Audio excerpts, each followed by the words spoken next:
నమస్తే, welcome to good health. Lung cancer ఎందుకు వస్తుంది? లంగ్ క్యాన్సర్ రాకుండా తీసుకోవాల్సిన జాగ్రత్తలేంటి? లంగ్ క్యాన్సర్తో బాధపడేవారు ఎటువంటి డైట్ ఫాలో అయితే మంచిది? ఇటువంటి డౌట్స్ని క్లారిఫై చేయడానికి, లంగ్ క్యాన్సర్ గురించి మనకు అవగాహన కల్పించడానికి Yashoda hospital senior consultant medical oncologist doctor G Vamsi Krishna Reddy గారు ప్రస్తుతం మనతో పాటు స్టూడియోలో ఉన్నారు. నమస్తే సార్. నమస్తే. సో ఫస్ట్లీ అసలు లంగ్ క్యాన్సర్ రావడానికి ఎలాంటి రిస్క్ ఫ్యాక్టర్స్ అనేవి ఉంటాయి అండ్ ఈ మధ్య కాలంలో అది ఎలాంటి మార్పులు చెందిందంటారు? లంగ్ క్యాన్సర్కి మనకు మెయిన్ రిస్క్ ఫ్యాక్టర్స్ స్మోకింగ్ అండి. ఆల్మోస్ట్ 90% మందికి మనం చూసేది ఈ సిగరెట్ కాల్చడం వల్ల లేదా సిగరెట్ పీల్చడం దాంతో వచ్చే స్మోక్ వల్ల వచ్చే క్యాన్సర్స్ని మనము ఫస్ట్ రిస్క్ ఫ్యాక్టర్ అంటాం. సో సిగరెట్ నివారించడం వల్ల మనం ఆ ఒక్క రిస్క్ ఫ్యాక్టర్ తీసేస్తే 90% క్యాన్సర్ కేసెస్ని మనం లంగ్ క్యాన్సర్ కేసుని నివారించవచ్చు. రెండోది వచ్చేసి మనకు సెకండ్ హ్యాండ్ స్మోక్ అంటాం. అంటే సిగరెట్ కాల్చేవారే కాకుండా వాళ్ళు పీల్చిన గాలి మనకు మళ్ళీ సిగరెట్ వదలడంతో దాంతో వచ్చే స్మోక్తో చుట్టుపక్కల ఉండే వాళ్ళకి కూడా లంగ్ క్యాన్సర్ రిస్క్ పెరుగుతుంది. ఇది సెకండ్ హ్యాండ్ స్మోక్ వల్ల. మూడోది వచ్చేసి మనకు మనం పనిచేసే ప్లేస్లో ఎన్విరాన్మెంటల్ ఎక్స్పోజర్ అంటాం. మనం పనిచేసే ప్లేస్లో ఈ పొల్యూషన్ వల్ల కానీ దాని నుంచి వచ్చే మనకు పనిచేసే కెమికల్స్ కానీ అక్కడ స్మోక్ ద్వారా కొన్ని యాస్బెస్టాస్ అనే కార్సినోజన్స్ ఉంటాయి. సో దీన్ని పీల్చడం వల్ల కూడా లంగ్ క్యాన్సర్ వచ్చే రిస్క్ ఉంటుంది. ఇంకో నాలుగోది మనం ఇప్పుడు చుట్టుపక్కల మనం చూస్తే మనకు లంగ్ క్యాన్సర్ రానికే మెయిన్ అవుట్డోర్ పొల్యూషన్ అంటాం. ఎయిర్ పొల్యూషన్ కూడా చాలా అధికంగా పెరిగింది. మెయిన్ అందులో కారణం ఈ డీజిల్ స్మోక్ అనేది కొంచెం అన్నిట్లలో ప్రమాదకరం అనమాట. సో డీజిల్ స్మోకే కానీ మనము కోల్ కాల్చడం వల్ల వచ్చే స్మోక్ కానీ వీటిని గాలిని పీల్చడంతో కూడా మనకు లంగ్ క్యాన్సర్ రిస్క్ పెరుగుతూ ఉంటుంది. సో ఈ 4 రిస్క్ ఫ్యాక్టర్స్ మెయిన్ మనకు ఈ స్మోకింగ్ దాంతో వచ్చేది లేదా బయట కాల్చడం కానీ ఇప్పుడు మనకు కొంచెంమంది ఇప్పుడు పొల్యూషన్ గార్బేజ్ కూడా కాల్ చేసి డిస్ట్రాయ్ చేయడం అనేది కూడా మంచిగా. దానివల్ల వచ్చే స్మోక్ కూడా మనకు మళ్ళీ మన ప్రకృతిలోనే చుట్టూ తిరుగుతుంది. మళ్ళీ మనం అదే గాలి పీలుస్తాం. దాంతో మళ్ళీ మనకు risk of cancer lung cancer పెరుగుతూ ఉంటుంది. ఇవి 4 కారణాలు కాకుండా కొన్ని మన కంట్రోల్లో లేనివి జెనెటిక్స్ అంటాం. కొంచెంమందికి ఆడవాళ్ళు కానీ చిన్న వాళ్ళల్లో ఈ మధ్య లంగ్ క్యాన్సర్ చూస్తున్నాం. వీళ్ళకి ఏంటంటే మెయిన్ ఈ లంగ్ క్యాన్సర్ కాజ్ చేసే జీన్స్ చెడిపోవడంతో మనకు వచ్చే క్యాన్సర్ అనమాట. ఇది అది మనకు హెరిడిటరీ అంటాం. జెనెటిక్ డిస్పోజిషన్ దాంట్లో మనకు జీన్స్ అనేవి చెడిపోవడంతో వచ్చే క్యాన్సర్. ఇది కొంచెం 2 to 5% మందికి ఈ జెనెటిక్స్ అనేది ఒక భాగంగా ప్లే చేస్తుంది. సో మెయిన్ మనం చూస్తుంటే ఈ స్మోకింగ్ ఈ పొల్యూషన్ అనేది ముఖ్య కారణాలు ఈ లంగ్ క్యాన్సర్కి. ఓకే సార్, అంటే ముందుగా మనం ఎన్వైరన్మెంట్ గురించి మాట్లాడితే ఎన్వైరన్మెంట్లో ఉండే ఎయిర్ పొల్యూషన్ లంగ్స్ మీద ఎలాంటి ఎఫెక్ట్ చూపిస్తుంది అండ్ ఎంత శాతం ఎఫెక్ట్ చూపిస్తుంది సార్? సో మనము మాట్లాడినట్టు స్మోకింగ్ అనేది మనకు ముఖ్యమని చెప్పాను. సో అది కాకుండా మనకు మీరు అన్నట్టు ఇప్పుడు ఎన్విరాన్మెంటల్ పొల్యూషన్ అంటే మనం ఎక్స్పోజ్ అయ్యే గాలికి మనం రోజు గాలి పీలవాల్సిందే, ప్రతి నిమిషం పీలవాల్సిందే. సో ఆ పీల్చే గాలి మనకు పొల్యూటెడ్ ఉన్నప్పుడు మనము ఫస్ట్ మనకు ఎంట్రీ పాయింట్ లంగ్సే మనం పీల్చే గాలి. సో లంగ్స్లోకి కెమికల్స్ వెళ్ళినప్పుడు అందులో మనం తీసుకునే గాలిలో పొల్యూషన్లో ఈ క్యాన్సర్ కాజ్ చేసే కార్సినోజన్స్ పొల్యూటెంట్స్ ఉంటే అది మన లోపల లంగ్ క్యాన్సర్ డెవలప్ అయ్యేటట్టు చేస్తుంది. ఈ నార్మల్ ఉన్న సెల్స్ని మనకు క్యాన్సర్ సెల్లా మార్చే ఛాన్స్ ఉంటుంది. అది ఎవరికి మారుతుంది, ఎప్పుడు మారుతుంది అనేది ప్రెడిక్ట్ చేయలేము, ఎందుకంటే అదే గాలి అందరం పీలుస్తున్నాం. సో అది ఎక్స్పోజర్ లెవెల్ బట్టి ఎంత పొల్యూటెడ్ ఉంది, ఆ పొల్యూషన్లో ఏ రకమైన కెమికల్స్ ఉన్నాయి దాన్ని బట్టి ఒక రొంటి తీరు బట్టి కొంచెంమందికి ఏమీ కాకపోవచ్చు, కొంచెంమందికి క్యాన్సర్ డెవలప్ అయ్యే ఛాన్స్ ఉంటుంది. అండ్ చాలామందికి ఉండే డౌట్ లంగ్ హెల్త్ మీద మేజర్గా జెనెటికల్ ఎఫెక్ట్ అనేది ఉంటుందా అనేది సార్? సో మనకు ఇప్పుడు మనం డిస్కస్ చేసినట్టు జెనెటిక్స్ కూడా లంగ్ క్యాన్సర్లో ఒక ఇంపార్టెంట్ రోల్ ఉంటుంది. సో మనకిప్పుడు ప్రస్తుతానికి మనము కొంచెంమందికి వంశపారంపర్యంగా వాళ్ళ ఫ్యామిలీలో మనకు వేరే క్యాన్సర్స్ లైక్ ఇమీడియట్ సిబ్లింగ్స్ అంటాము, లేదా అన్నదమ్ములు అక్క చెల్లెలు లేదా పేరెంట్స్కి క్యాన్సర్ హిస్టరీ ఉండి అదే ఫ్యామిలీలో క్యాన్సర్స్ రన్ అవుతున్నప్పుడు మనం బ్లడ్ టెస్ట్ ద్వారా వీళ్ళకి ఏమన్నా వంశపారంపర్యంగా రిస్క్ ఉందా చూస్తాం. సో కొన్ని జీన్స్ చెడిపోయిన వాళ్ళకి లంగ్ క్యాన్సర్ అధికంగా వచ్చే ఛాన్స్ ఉంటుంది. ఆ జీన్స్ ఉన్నాయా లేదా నిర్ధారణ చేస్తే మనం చెప్పొచ్చు. కానీ జెనెటిక్ పరంగా వచ్చే లంగ్ క్యాన్సర్ చాలా తక్కువ శాతం. మేము చూసేది ఒక 2 to 3% కూడా ఉండదు. సో మెజారిటీ మనం చూసేది మనకు లంగ్ క్యాన్సర్ ఇన్సిడెన్స్ వచ్చేది ఎక్కువ స్మోకింగ్ అండ్ పొల్యూషన్ వీటితోనే. అండ్ కమింగ్ టు ఆక్యుపేషన్, ఎటువంటి వృత్తులు చేసే వాళ్ళలో ఎక్కువగా ఈ లంగ్ హెల్త్ అనేది డిస్టర్బ్ అవుతుందంటారు?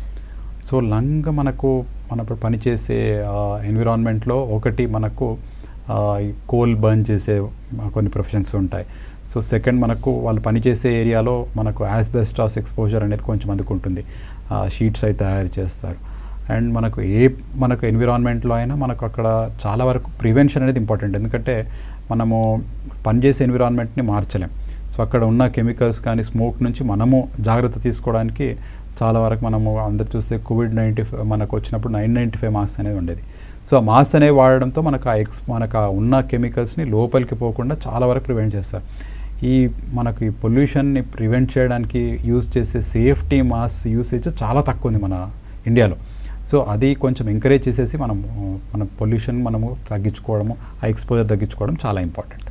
అండ్ అంటే లంగ్ హెల్త్ డిస్టర్బ్ అవ్వడానికి ఏజ్ లిమిట్ ఏమన్నా ఉంటుందా? అది చిన్న ఏజ్లో అయినా రావచ్చు అంటారా? లంగ్ క్యాన్సర్ కామన్గా చూసేది మనము పెద్ద వయసులో చూస్తాం. అంటే రాను రాను వాళ్ళకి లంగ్ క్యాన్సర్ మనకు అంత పొల్యూషన్కి ఎక్స్పోజ్ అయ్యే కొద్దీ ఎంత ఎక్కువ ఎక్స్పోజ్ అయ్యి అంత డ్యామేజ్ అయినచ్చో వీళ్ళకి లంగ్ క్యాన్సర్ వస్తుంది. సో చిన్న వయసులో పొల్యూషన్ కానీ స్మోకింగ్తో వచ్చే క్యాన్సర్స్ చాలా తక్కువ. మనం ఎక్కువ చూసేది 40-50 పైబడే చూస్తాం. సో చిన్న వయసులో వచ్చే క్యాన్సర్స్ ఎక్కువ మనకు ఈ జెనెటిక్ మ్యూటేషన్స్ వీటి వల్ల వచ్చే క్యాన్సర్స్ కొంచెం చిన్న వయసులో ఎక్కువగా ఉంటాయి. వయసు పైబడే కొద్దీ మనం చేసే ఈ స్మోకింగ్ కానీ లేదా పొల్యూషన్ ఎక్స్పోజర్ కానీ అధికంగా పెరిగి వీటితో వచ్చే డ్యామేజ్ అక్యుములేట్ అయ్యి క్యాన్సర్స్ ఎలా మారుతాయి నార్మల్ సెల్స్. సో వయసు పెరిగే కొద్దీ లంగ్ క్యాన్సర్ రిస్క్ పెరుగుతూ ఉంటుంది.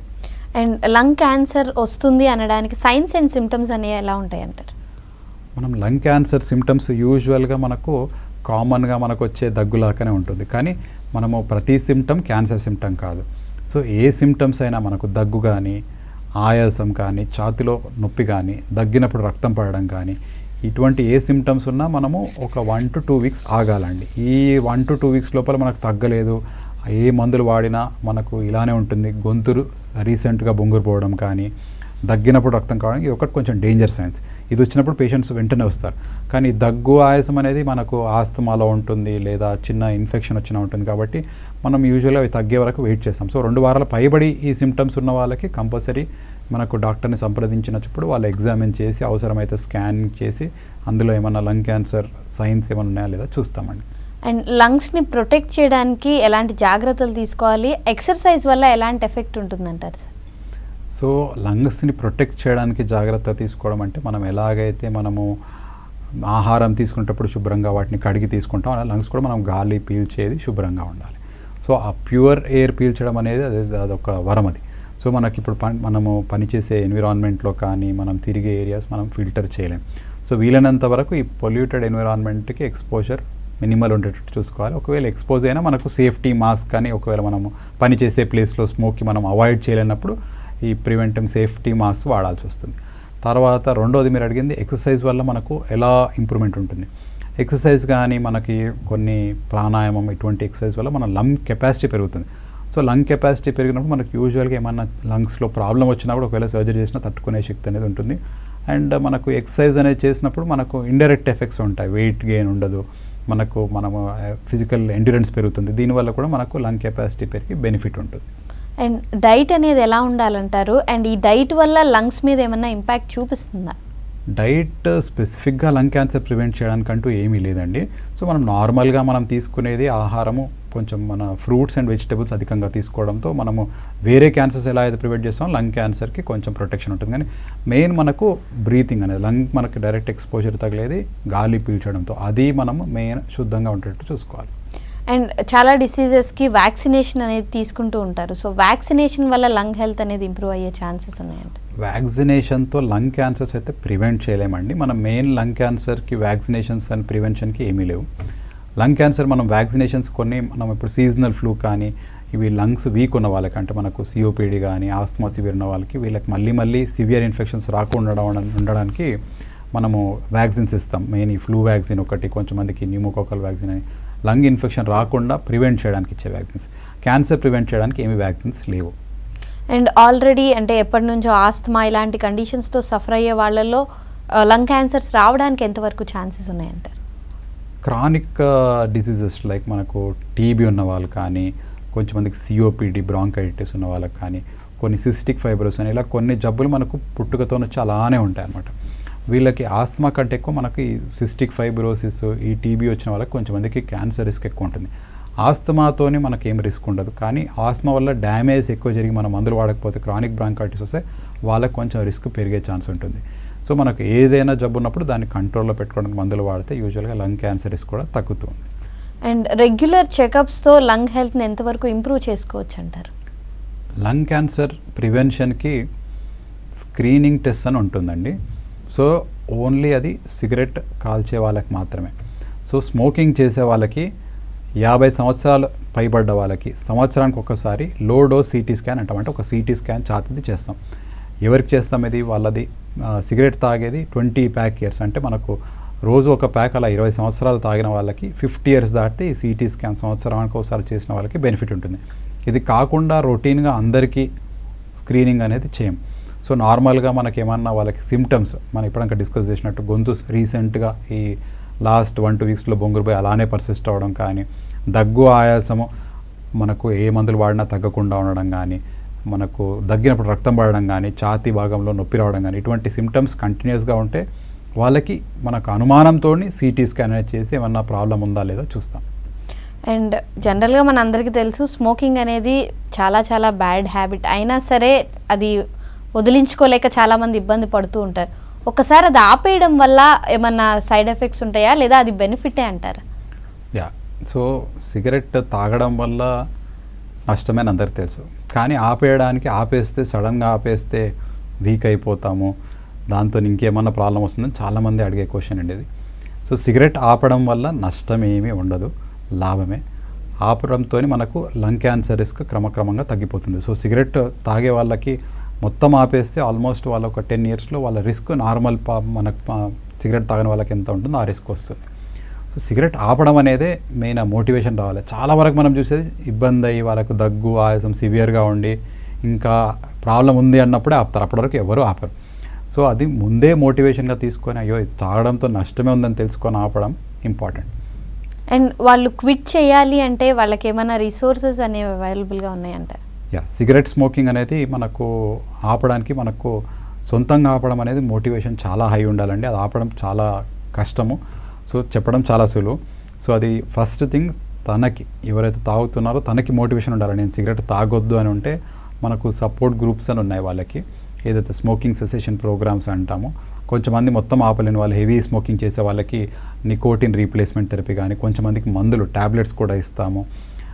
కొంచెంమంది మన అస్సలు ఆపలేని వాళ్ళు కొంచెంమంది ఎలక్ట్రానిక్ సిగరెట్స్ కూడా బయట వెస్ట్రన్ కంట్రీస్లో ఎలక్ట్రానిక్ సిగరెట్స్ బ్రిడ్జ్ లాగా వాడి ఆపడానికి ఉంటుంది. కానీ ఇదంతా స్టార్ట్ అయ్యేది ఫస్ట్ పేషెంట్ డిసైడ్ చేసుకోవాలి, నేను సిగరెట్ ఆపాలి. తను డిసైడ్ అయినప్పుడు మనకు డెఫినెట్లీ మనకు సహాయం చేయడానికి అందుబాటులో చాలా గ్రూప్స్ కానీ మందులు అందుబాటులో ఉన్నాయి. అండ్ అంటే మెయిన్గా మన డైలీ లైఫ్లో ప్రతి ఒక్కళ్ళు ఈ రిస్క్ ఫ్యాక్టర్స్ నుంచి బయటకు రావాలి అంటే ఎలాంటి జాగ్రత్తలు తీసుకోవాలంటారు? So first and only one, smoking avoid చేయాలా. సో దానికి మించి ఇంకా పెద్ద రిస్క్ ఫ్యాక్టర్ ఇంకేమీ లేదు. సో స్మోకింగ్ ఆపడం వల్ల వాళ్ళకి వాళ్ళ చుట్టుపక్కల ఉన్న వాళ్ళకి అందరికీ లంగ్ క్యాన్సర్ రిస్క్ ఇంకా వేరే లంగ్ సమస్యలను తగ్గిస్తాం. రెండోది వచ్చేసి మనం ఎన్విరాన్మెంటల్ పొల్యూషన్ అనుకుంటున్నాం. అది ప్రభుత్వం పరంగా మనకు ఈ డీజిల్ వెహికల్స్ని చాలా వరకు బ్యాన్ చేసి వాటిని మెల్లగా మన వెస్ట్రన్ కంట్రీస్లో అంతా డీజిల్ ఆపేశారు. సో ఓన్లీ ఇండియాలో ఇంకా డీజిల్ వెహికల్స్ అలౌడ్ ఉన్నాయి. ప్రాబ్లీ ఆ డీజిల్ ఫ్యూమ్స్ తగ్గించేసి మనకి కంబస్టిబుల్ ఫ్యూయల్స్ నుంచి వచ్చే పొల్యూషన్ తగ్గించుకుంటే మన వాతావరణం కూడా శుభ్రంగా అయి మనం ఎక్స్పోజర్ ఫ్రమ్ ఎన్విరాన్మెంటల్ ఎయిర్ కూడా తగ్గుతుంది పొల్యూషన్. అండ్ మెయిన్గా మనం లంగ్ క్యాన్సర్ గురించి మాట్లాడితే ప్రస్తుతం ఉన్న పరిస్థితుల్లో ఎంత ప్రివిలెన్స్ ఉంది సార్ ప్రపంచంలో లంగ్ క్యాన్సర్ వచ్చిన వాళ్ళకి? లంగ్ క్యాన్సర్ మనం చూస్తే లాస్ట్ 20 ఇయర్స్లో స్మోకింగ్ వల్ల వచ్చే క్యాన్సర్స్ మనకు తగ్గడం లేదు. మన భారతదేశంలో కూడా క్యాన్సర్ ఇన్సిడెన్స్ చాలా పెరుగుతుంది. లాస్ట్ 10 to 15 ఇయర్స్లో లంగ్ క్యాన్సర్ ఇన్సిడెన్స్ పెరుగుతూ పోతుంది. సో ఇది మగవాళ్ళలోనే కాకుండా అన్ఫార్చునేట్లీ ఆడవాళ్ళలో కూడా చూస్తున్నాం. సో స్మోకింగ్ చేసిన వాళ్ళు ఉన్నారు, స్మోకింగ్ చేయని వాళ్ళకు కూడా lung cancer incidence and cases చాలా పెరుగుతున్నాయి. కారణాలు స్మోకింగ్ ఇన్సిడెన్స్ పెరుగుతుంది, మనకు స్మోకింగ్ ఎక్స్పోజర్ పెరుగుతుంది, అలానే ఎన్విరాన్మెంటల్ పొల్యూషన్ కూడా చాలా ఎక్కువగా అవుతుంది. మెయిన్గా మనం చూసేది లంగ్ క్యాన్సర్ అర్బన్ ఏరియాస్లో, అంటే మనకు పొల్యూషన్ ఎక్కువగా ఉండే ప్రాంతాలలో ఎక్కువగా ఈ లంగ్ క్యాన్సర్ ఇన్సిడెన్స్ పెరుగుతూ ఉన్నది. మనం నివారించడానికి మనం అనుకున్న ఈ స్మోకింగ్ కానీ పొల్యూషన్కి కొంచెం దూరంగా ఉండడమే బెటర్. అండ్ లంగ్ క్యాన్సర్కి సంబంధించి ఏమైనా మిస్కన్సెప్షన్స్, మిస్అండర్స్టాండింగ్స్ అనేవి ఉన్నాయంటారా జనాలు? లంగ్ క్యాన్సర్ చాలామంది ఫస్ట్ దాని సిమ్టమ్స్ వచ్చేసి మనకు టీబీతోని ఓవర్లాప్ అవుతాయి. సో మేము చూసే చాలా వరకు లంగ్ క్యాన్సర్ డయాగ్నోస్ అయిన వాళ్ళు టీబీ అనుకొని టీబీ ట్రీట్మెంట్ తీసుకొనికే యూజువల్గా డాక్టర్ దగ్గరికి వెళ్తారు. సో మనకు డాక్టర్ గారికి వెళ్ళినప్పుడు తను స్కానింగ్ చేసినప్పుడు మనకు స్కానింగ్లో క్లియర్గా తెలిసిపోతుంది టీబీయా క్యాన్సరా. సో లంగ్ క్యాన్సర్ కన్ఫర్మ్ చేయడానికి చేయాల్సిన ప్రొసీజర్ బయాప్సీ. మనకు ఎక్కడ నుంచి లంగ్లో గడ్డు ఉన్నదో అక్కడ నుంచి ఒక పీస్ తీసి దాన్ని టెస్ట్ చేస్తాం. ఆ టెస్ట్ చేసిన దాన్ని మనం మైక్రోస్కోప్లో చూసినప్పుడు ఇది టీబీయా, ఇన్ఫెక్షనా, క్యాన్సరా నిర్ధారణ చేయొచ్చు. ఒకసారి లంగ్ క్యాన్సర్ కన్ఫర్మ్ అయిన తర్వాత మనం చేసేది దాని స్టేజ్ చూస్తాం. స్టేజ్ అంటే ఎక్కడెక్కడ స్ప్రెడ్ అయింది, ఎలా ఉంది, దాన్ని బట్టి మనం దీనికి సర్జరీ చేయడమా, రేడియేషన్ ఇవ్వడమా, కీమోథెరపీ ఇవ్వడమా, ఇవి యూజువల్గా మనం ట్రీట్మెంట్ ప్లాన్ ఉంటుంది. ఇప్పుడు లంగ్ క్యాన్సర్లో లేటెస్ట్ అడ్వాన్సెస్ మనకు ఎక్కువగా కీమోథెరపీ అవాయిడ్ చేసి ఈ టార్గెటెడ్ థెరపీ కానీ ఇమ్యూనోథెరపీ ఎక్కువగా వాడుతున్నాం. ఈ కొత్త అడ్వాన్సెస్ ట్రీట్మెంట్ మనకు పేషెంట్స్కి వాళ్ళకి అవగాహన ఉండాలా. ఈ మందులు అనేవి మనకు చాలా వరకు మా దగ్గర ఈవెన్ లంగ్ క్యాన్సర్ స్టేజ్ 4 కూడా ఒక 10 years దాటిన వాళ్ళు ఉన్నారు. సో ఎలాంటి కొత్త అడ్వాన్సెస్, కొత్త మందులు వాడడంతో వాళ్ళకు ఉన్నాయి గుర్తించి కరెక్ట్ మందు పెట్టడంతోనే అలా ఉంటుంది. సో లంగ్ క్యాన్సర్ అనగానే మనకు ఇంకా స్టేజ్ 4 అనగానే పేషెంట్స్ సార్ ఇంకా ట్రీట్మెంట్ అవసరం లేదు అని చాలామంది ఈ అపోహతోనే ముందుకు రారు. కీమోథెరపీ అంటే సార్ ఇంకా వద్దులేండి అని. కానీ there are so many patients మనకు లంగ్ క్యాన్సర్ నిర్ధారణ అయిన తర్వాత వాళ్ళకి ఏ రకం అనేది చూసి కరెక్ట్ మందు పెట్టిన తర్వాత లైఫ్ స్పాన్ ఇప్పుడు ముందు మీద చాలా పెరిగింది. అండ్ అంటే లంగ్ క్యాన్సర్లో జనరల్గా ఎన్ని స్టేజెస్ ఉంటాయి అండ్ ఏ స్టేజ్లో ట్రీట్మెంట్ స్టార్ట్ చేస్తే వాళ్ళ త్వరగా కొంతవరకు రికవర్ అయ్యే ఛాన్సెస్ ఉన్నాయంటారు? సో లంగ్ క్యాన్సర్ చాలా వరకు మనం చూసేది 1, 2, 3 and 4 స్టేజెస్ ఉంటాయి. సో మెజారిటీ మనం చూసేది more than 70-80% 3rd and 4th advance స్టేజ్లో చూస్తాం. అర్లీ స్టేజ్లో గుర్తుపట్టేది లంగ్ క్యాన్సర్ చాలా తక్కువ మందికి. మన కోవిడ్ టైంలో అందరికీ సిటీలు చేసినప్పుడు స్టేజ్ 1 and 2 కొంచెం ఎక్కువగా చూసాం. ఈ మధ్యకాలంలో మళ్ళీ అది మనం రెగ్యులర్ సిటీస్ చేయట్లేదు కాబట్టి 78% పైగా మనం చూసేది 3rd and 4th స్టేజే. సో ఏ స్టేజ్ అయినా లంగ్ క్యాన్సర్లో ట్రీట్మెంట్ ఉన్నది. ఈవెన్ ఫర్ స్టేజ్ 4 ట్రీట్మెంట్ ఉంది. సో స్టేజ్ 4లో కూడా జబ్బు లాంగ్ టర్మ్ కంట్రోల్లో ఉండి జబ్బు రెమిషన్లో ఉన్న వాళ్ళు చాలామంది ఉన్నారు. సో ట్రీట్మెంట్కి స్టేజ్కి సంబంధం లేదు, ఏ స్టేజ్ అయినా ట్రీట్మెంట్ చేయొచ్చు. నయమయ్యే శాతం మనకు అర్లీ స్టేజ్లో ఎక్కువగా ఉంటుంది. స్టేజ్ 1, 2 చూస్తే మనకు ఆల్మోస్ట్ 90-95% వరకు క్యూర్ చేసే ఛాన్స్ ఉంది. స్టేజ్ 3లో తగ్గిపోతుంది. స్టేజ్ 4లో మనం ఓన్లీ జబ్బు కంట్రోల్ చేసి లైఫ్ స్పాన్ పెంచడం అనేది చేయగలుగుతాం. అండ్ టెక్నాలజీ ఇంత ఇంప్రూవ్ అవుతుంది అండ్ రీసెంట్ అడ్వాన్స్మెంట్స్ చాలా వస్తున్నాయి.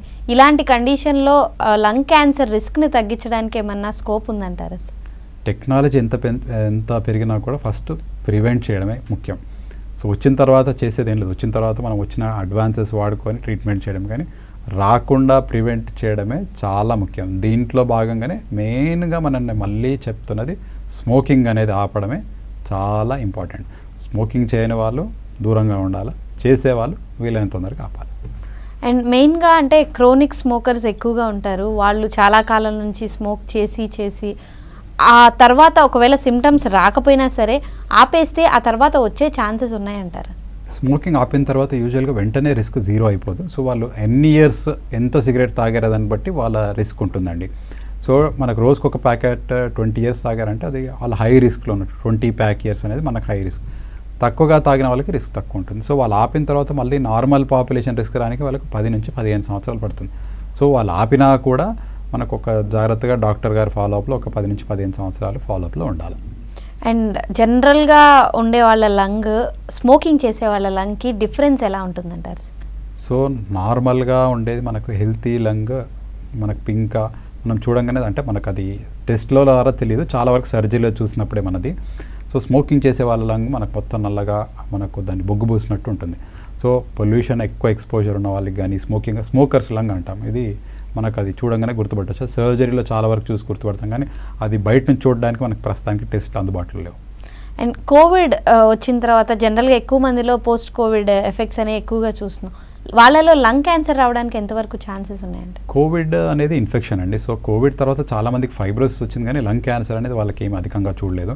ఇన్సిడెంటల్గా వాళ్ళు స్మోకింగ్ చేసే వాళ్ళు కానీ వేరే రిస్క్ ఫ్యాక్టర్స్ వాళ్ళు వచ్చిన లంగ్ క్యాన్సర్ని వాళ్ళని గుర్తుపట్టాం, కానీ కరోనా వైరల్ ఇన్ఫెక్షన్స్తోని క్యాన్సర్ ఇన్సిడెన్స్ ఏం పెరగలేదండి.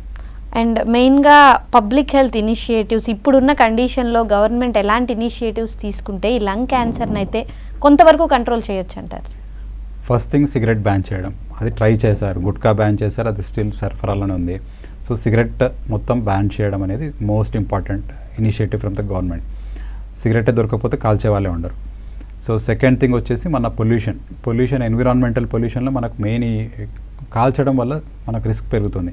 సో ఏదర్ ఫ్యూయల్స్ మనకు మెయిన్ డీజిల్ అనేది మంచిది కాదు. తర్వాత మనం ఈవెన్ కోల్ కాల్చడం, పవర్ జనరేషన్ దీనికి కూడా అది వాడితే చుట్టుపక్కల పరిసరాల్లో ఆ పొల్యూషన్ రిస్క్ చాలా పెరుగుతుంది. అండ్ అర్బన్ ఏరియాస్లో కూడా మనకు వీలైనంత వరకు డంపింగ్ అండ్ ఫిల్లింగ్ చేస్తే బెటర్. మనకు గవర్నమెంట్ చాలా వరకు ఏంటంటే ఈ మన గార్బేజ్ క్లియర్ చేయడానికి మళ్ళీ అది కూడా కాల్చడం అనేది చేస్తారు. సో ఏది కాల్చినా దాని నుంచి వచ్చే కెమికల్స్ కార్స్ నుంచి మన గాల్లో కలుస్తే అది మన అల్టిమేట్గా మనమే పీల్చేది. సో వీలైనంత వరకు ఈ బర్నింగ్ అండ్ డిస్పోజల్ ఇది చేయొద్దు. స్మోకింగ్ వీలైనంత వరకు మొత్తం ఆపడానికి చూడాలి. థర్డ్, వెహికులర్ పొల్యూషన్ తగ్గించడానికి గవర్నమెంట్ గ్రీన్ సైడ్ మనకు బ్యాటరీ వెహికల్స్ కానీ ఇది ఎక్కువ ప్రమోట్ చేయాలి. అండ్ యాక్టివ్ స్మోకర్స్లో ఎంతవరకు వస్తుందో ఛాన్సెస్ మనకు అర్థమైంది. ప్యాసివ్ స్మోకర్స్లో వచ్చే ఛాన్సెస్ ఎంతవరకు ఉన్నాయంటారు? సో ప్యాసివ్ స్మోకర్స్లో మనకు సిగరెట్ కాల్చే వాళ్ళదానికంటే సెకండ్ హ్యాండ్ స్మోక్ పీల్చిన వాళ్ళు మన చుట్టుపక్కల డెఫినెట్లీ రిస్క్ తక్కువ ఉంటుంది. వాళ్ళది ఒక 5 to 10% రిస్క్ ఉంటుంది. సో టోటల్లీ సేఫ్ కాదు, కానీ రిస్క్ నార్మల్ వాళ్ళకంటే 5 నుంచి 10% ఎక్కువ ఉంటుంది. సో ప్యాసివ్ స్మోకర్కి ఇంకా వాళ్ళని యాక్టివ్ స్మోకర్ని దూరం పెట్టేశారు, వాళ్ళతో మాట్లాడద్దు. అండ్ అదర్ దాన్ స్మోకింగ్, జనరల్గా ఒక మనిషి హెల్దీగా ఉండడానికి, లంగ్స్ హెల్దీగా ఉండడానికి వాళ్ళు చేంజ్ చేసుకోవాల్సిన లైఫ్ స్టైల్ చేంజెస్ ఏంటంటారు? సో మనకు లంగ్ కెపాసిటీ పెరగడానికి మనకు ఎక్సర్సైజెస్లో ఫిజికల్ యాక్టివిటీ ఎనీథింగ్ ఒక 30 minutes per day, ఒక వారానికి ఒక 5 రోజులన్నా బ్రిస్క్ వాకింగ్ కానీ రన్నింగ్ చేస్తే అలా డెఫినెట్లీ లంగ్ కెపాసిటీ పెరిగేసి మనకు లంగ్ యాక్టివ్గా ఉంటుంది. అండ్ కొంచెమంది మనకు ఏన్షియంట్ ట్రెడిషన్ మనకు ప్రాణాయామం కానీ ఇది వాడిన వాళ్ళకు కూడా మనకు లంగ్ కెపాసిటీ, లంగ్ చాలా హెల్తీగా ఉంటుంది. సో ఇవి రెండు మేము యూజువల్గా సూచిస్తాం లంగ్ కెపాసిటీ పెంచడానికి. అండ్ చాలా కాలం నుంచి ఇన్హేలర్స్ వీటి మీద ఉన్న వాళ్ళకి వాళ్ళ లంగ్స్ అనేవి డిఫరెంట్గా ఏమన్నా బిహేవ్ చేసే ఛాన్స్ ఉంటుందా? వాళ్ళలో లంగ్ క్యాన్సర్ రావడానికి ఏమైనా ఛాన్సెస్ ఉంటాయి? ఇన్హేలర్స్ అనేది యూజువల్గా మనం వాడేది ఆస్తమాకండి. ఆస్తమా క్యాన్సర్కి ఏం దారితీయదు. సో మనకు ఆస్తమా మనం కంట్రోల్ అయిన వాళ్ళకి క్రానిక్ బ్రాంకైటిస్ వచ్చి వాళ్ళు ఏ మందులు వాడని వాళ్ళకి ఎక్కువ చూస్తాం. సో ఆస్తమా రెగ్యులర్గా వాడి ఇన్హేలర్స్ వాడినా దాని నుంచి ఏమి క్యాన్సర్ రిస్క్ ఉండదు. అండ్ ఇప్పుడు ఫస్ట్ స్టేజ్, సెకండ్ స్టేజ్లో సిమ్టమ్స్ అర్థమైనా ఒకవేళ నెగ్లెక్ట్ చేస్తే అది థర్డ్ స్టేజ్కి వెళ్ళడం కాకుండా ఇంకా ఎలాంటి కాంప్లికేషన్స్ ఫేస్ చేస్తారంటారు? సో క్యాన్సర్ ట్రీట్మెంట్ చేయకపోతే ఎలా ఉంటుందనేది అది ప్రెడిక్ట్ చేయలేము, బట్ అల్టిమేట్గా అది ఇబ్బంది పెడుతుంది. సో ఏ స్టేజ్ వచ్చినా, మనం ఫస్ట్ వచ్చినా థర్డ్ వచ్చినా ఏ స్టేజ్లో అయినా ట్రీట్మెంట్ చేయనప్పుడు అది స్ప్రెడ్ అయిన అవయం బట్టి మనకు ఇబ్బంది పెడుతుంది. సో బోన్స్కి స్ప్రెడ్ అయింది అనుకోండి, సివియర్ పెయిన్ ఉంటుంది. పేషెంట్ కూర్చున్నాడు కంటిన్యూస్గా ఫ్రాక్చర్ అయితే వచ్చే పెయిన్ కంటే అంత సివియర్ పెయిన్ ఉంటుంది. లంగ్స్లోనే క్యాన్సర్ స్ప్రెడ్ అయితే లంగ్స్ మనకు గాలి మొత్తం పీల్చడానికి ఇంపార్టెంట్. సో ఆయాసం, గాలి అందక ఆయాసం. So cancer symptoms, lung cancer symptoms చాలా పెయిన్ఫుల్గా ఉంటాయి. కాబట్టి ఏదే స్టేజ్ వచ్చినా కూడా మనం దాన్ని ప్రివెంట్ చేయడం, తర్వాత ఏమన్నా వస్తే ముందుగా ట్రీట్ చేయడమే ముఖ్యం. అండ్ రెగ్యులర్ చెకప్స్ అనేవి ఎంత గ్యాప్తో చేయించుకుంటే మంచిదంటారు? లంగ్ క్యాన్సర్కి చెకప్ మనకు స్క్రీనింగ్ అని అంటాము. నేను చెప్పినట్టు 50 నుంచి 80 సంవత్సరాల వాళ్ళు, మగవారు కానీ ఆడవారు కానీ, 20 years పైబడ్డవాళ్ళు అంటే స్మోకింగ్ హెవీగా చేసేవాళ్ళు సంవత్సరానికి ఒక్కసారి, ఇయర్లీ వన్స్ సిటీ స్కాన్ అనేది చేసుకుంటే లంగ్లో ఏమన్నా క్యాన్సర్ డెవలప్ అయ్యే ఛాన్స్ ఉన్నాయా చూస్తాం. లెస్ దెన్ 50 years మేమేం స్క్రీన్ చేయము, అన్లెస్ పేషెంట్కి సిమ్టమ్స్ ఉంటే, దగ్గు, ఆయాసం తగ్గట్లేదు, దగ్గినప్పుడు రక్తం పడడం, ఈ సిమ్టమ్స్ ఉంటేనే వాళ్ళకి సిటీ స్కాన్ చేస్తాం. అదర్వైజ్ రొటీన్గా అందరికీ సిటీ స్కాన్ చేయం. అండ్ ఈ బ్లడ్ పడడం తగ్గినప్పుడు అనేది ఏ స్టేజ్లో కనిపిస్తుంది అంటారు? బ్లడ్ పడడం అనేది ఏ స్టేజ్లో అయినా రావచ్చు. ఈవెన్ ఎర్లీ స్టేజ్ చిన్నగా ఉన్నప్పుడు కూడా లంగ్స్ ఎయిర్వే లోపల ఉంటే చిన్న మనకి ఇన్ఫెక్షన్ వచ్చినప్పుడు అప్పుడప్పుడు బ్లడ్ పడవచ్చు. సో బ్లడ్ పడడం అనేది క్యాన్సర్ సిమ్టమ్ కాదు. సో అందుకోసమే నేను చెప్పేది, ఏదన్నా సిమ్టమ్ ఉన్నప్పుడు మనం ఫస్ట్ ఇన్ఫెక్షన్ అందా చూస్తాం. టీబీలో కూడా బ్లడ్ పడుతుంది. సో బ్లడ్ పడడం అనేది క్యాన్సర్కి డైరెక్ట్ సిమ్టమ్ కాదు. అది మనకి ఏంటి, దేనివల్ల వస్తుందనేది నిర్ధారణ చేసుకోవాలి. టీబీతో అనుకోండి, సింపుల్ మెడికేషన్స్ టీబీకి పెట్టేస్తే తగ్గిపోతుంది. సో అదే మనకి ఇన్ఫెక్షన్ అనుకోండి, ఒక వారం 10 రోజులు ఆగితే ఇన్ఫెక్షన్ సబ్సైడ్ కాగానే తగ్గిపోతుంది. సో బ్లడ్ పడడం అనేది స్టేజ్కి సంబంధం లేదు. అండ్ క్యాన్సర్తో సఫర్ అవ్వడం కంటే క్యాన్సర్ ట్రీట్మెంట్ తీసుకుంటూ సఫర్ అవ్వడం ఇంకా హారిబుల్గా ఉంటుందని చాలామంది ఫీల్ అవుతూ ఉంటారు. కానీ రీసెంట్ టైమ్స్లో ఎలాంటి అడ్వాన్స్మెంట్స్ అనేవి వచ్చాయి సార్ ట్రీట్మెంట్ విషయంలో?